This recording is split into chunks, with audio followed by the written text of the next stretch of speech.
व्यास जी महाराज ने भगवान के 24 अवतारों का वर्णन किया और भागवत जी की शुरुआत करी।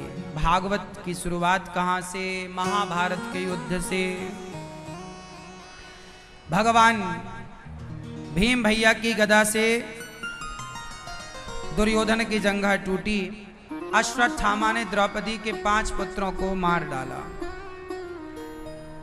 5 पुत्रों को मार दिया।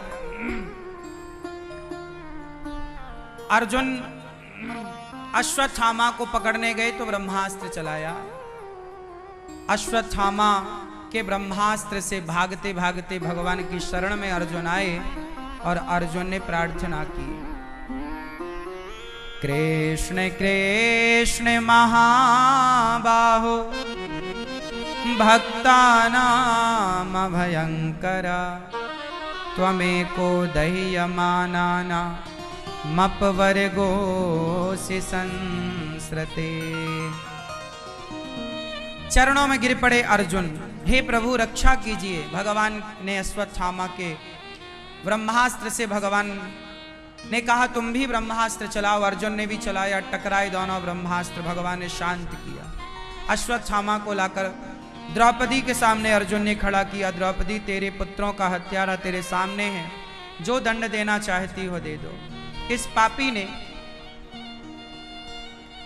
5 पुत्र मार दिए आपके। द्रौपदी कहती हैं क्या इसे मार देने से हमारे मरे हुए बच्चे जीवित हो जाएंगे?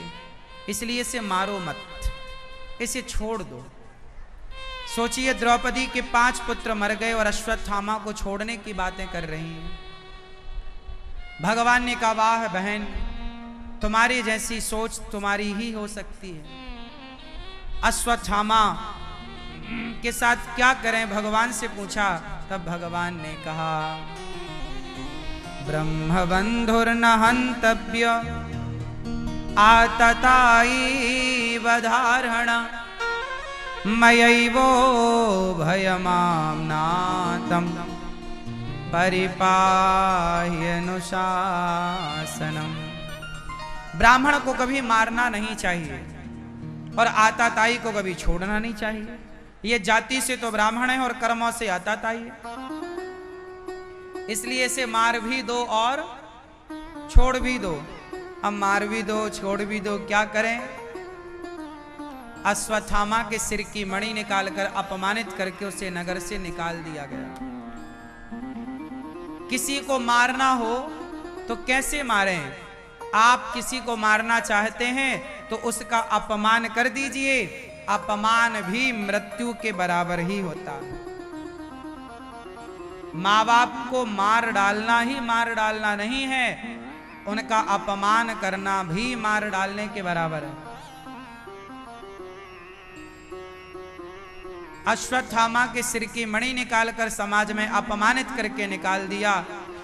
अश्वत्थामा को अंदर से ही प्रतिशोध की ज्वाला फूट पड़ी और उन्होंने उत्तरा के गर्भ को नष्ट करने ब्रह्मास्त्र चलाया। अश्वत्थामा उत्तरा के गर्भ को नष्ट करने ब्रह्मास्त्र। ये अश्वत्थामा किनका बेटा है? अश्वत्थामा गुरु द्रोणाचार्य के पुत्र हैं। किनके बेटे हैं?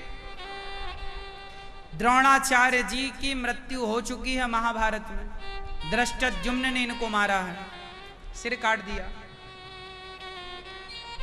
अब ये जो अश्वत्थामा है, इनका नाम अश्वत्थामा क्यों पड़ा?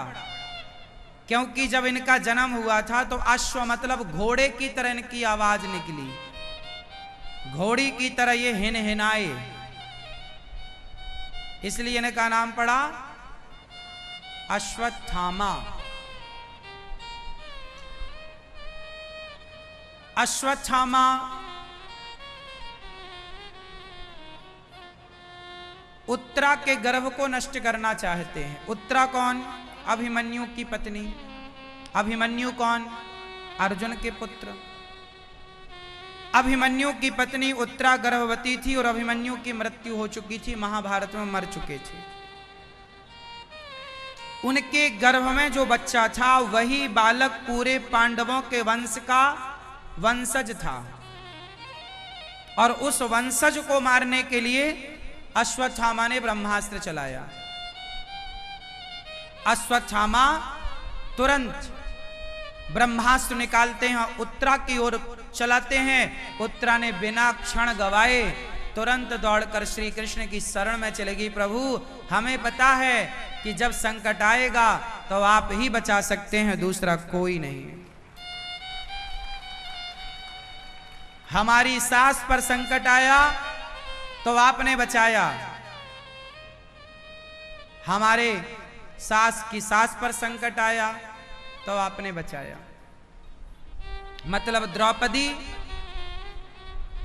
और कुंती, ये दोनों पर संकट आया तो किसने बचाया? भगवान ने। उत्तरा ने कहा कि प्रभु आप ही हमारा दुख दूर कर सकते हैं। जीवन में जब दुख आए तो अपना दुख किसी से मत कहो, केवल भगवान से। जब आपके जीवन में दुख आए तो किसी से ना कहो, भगवान से कहो। किसी के आगे ना रो, केवल भगवान के आगे रो। ये दुनिया आपको रोता देखेगी तो आपके आंसुओं का मजाक उड़ाएगी, लेकिन भगवान आपको रोता देखेंगे तो तुरंत बढ़कर आपकी आंखों के आंसू पोंछ डालेंगे।